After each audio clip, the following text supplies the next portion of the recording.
આગળ વાત કરીએ વડોદરાની તો વડોદરાના રસુલાબાદ ગ્રામ પંચાયતમાં સરપંચ ઉપસરપંચની ખાયકીનો ખેલ ખતમ। વીટીવી ન્યૂઝ સમક્ષ સરપંચ ઉપસરપંચે એકબીજા પર ઢોળ્યો દોષનો ટોપલો। સરપંચ કમલેશ વસાવાએ કોન્ટ્રાક્ટર પાસેથી કમિશન લીધાનો કર્યો સ્વીકાર।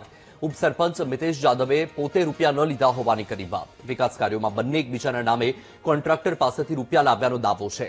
અરજદારે તાલુકામાં અરજી કરતા સરપંચ ગાંડો હોવાના નાટક કરતો। અધિકારીઓ આવે ત્યારે સરપંચ જાતને ગાંડામાં ખપાવવાના નાટક કરતો।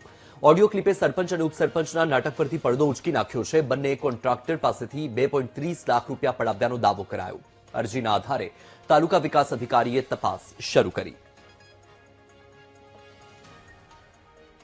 ગામમાં ઇલેક્શન હોય એટલે આ કોન્ટ્રાક્ટર આ રીતના સરપંચો એમને મદદ કરતા હોય તો એમને કરેલી હશે, પણ એના કારણે કંઈક બન્યું એટલે એમને થી પૈસા આપવા માટે કંઈક હોય ના એટલે સીધું મિતેશભાઈનું નામ વચ્ચે આગળ કરીને આ બધા ધંધા કર્યા છે।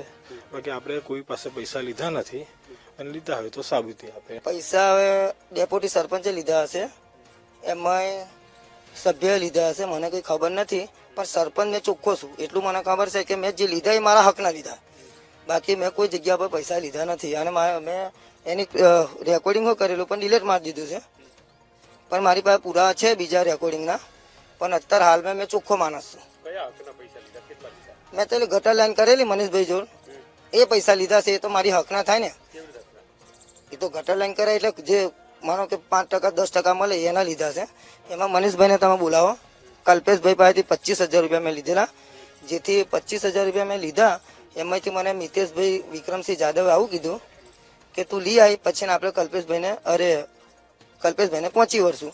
તો મેં 25,000 રૂપિયા લાવ્યો, એમાં plus 5,000 Mafatbhai Zaverbhai Solanki ward number 6 ને આપ્યા। 5,000 રૂપિયા 7 નંબર રાકેશભાઈ મનહરભાઈ વસાવાને આપ્યા। 10,000 રૂપિયા મિતેશસિંહ વિક્રમસિંહ જાદવને આપ્યા, 5,000 રૂપિયા મેં લીધા। કે આજે એક રસુલાબાદ ગ્રામ પંચાયત, બરાબર, પંચાયત આપણે એટલા માટે હોય છે કે લોકોના કામ થાય, લોકો જે દુઃખી છે એમનું નિવારણ થાય। અહીં આગળ જે ગ્રાન્ટ આવે છે, બરાબર, એ કોન્ટ્રાક્ટરો દ્વારા પહેલા એડવાન્સ પૈસા આપવામાં આવે છે, અને પૈસા આપીને ત્યારબાદ એ કામ થતા નથી। એની અંદર મેં એક ઓડિયો મૂક્યો છે ટીડીઓને, જેની અંદર પૈસાની લેવડ દેવડ કરે છે મનીષભાઈ। એ જે કોઈ સરપંચ કે ડેપ્યુટી સરપંચ જોડે વાત થાય છે, કલ્પેશભાઈ વાત કરે છે। તો મારું કહેવું એવું છે કે આજે જો આ રસુલાબાદ ગ્રામ પંચાયતમાં તમને સભ્ય અને સરપંચ તરીકે નિમણૂક કરીને લાવતા હોય અને તમે પાછલી બારી આ રીતના ભ્રષ્ટાચાર કરો તો એ લોકોના મત જે વિશ્વાસથી આપ્યો છે એની પર વિશ્વાસઘાત કર્યા બરોબર છે। તાલુકા પંચાયત ખાતે આ બાબતની તમે જે જણાવો છો એ પ્રમાણેની અરજી અમને મળેલી છે, અને એના જે ઓડિયો ક્લિપ છે એ વોટ્સઅપના માધ્યમથી આજરોજ અમને પૂરું પાડેલ છે, જેની તપાસ અર્થે અત્રે અમે ને અમારા તાલુકા પંચાયત અધિકારી, વિસ્તરણ અધિકારી, પંચાયત આવેલા છે, અને પદ્ધતિસરની એની તપાસ થશે અને નિયમ અનુસાર આ અરજી પરત્વે કાર્યવાહી કરવામાં આવશે।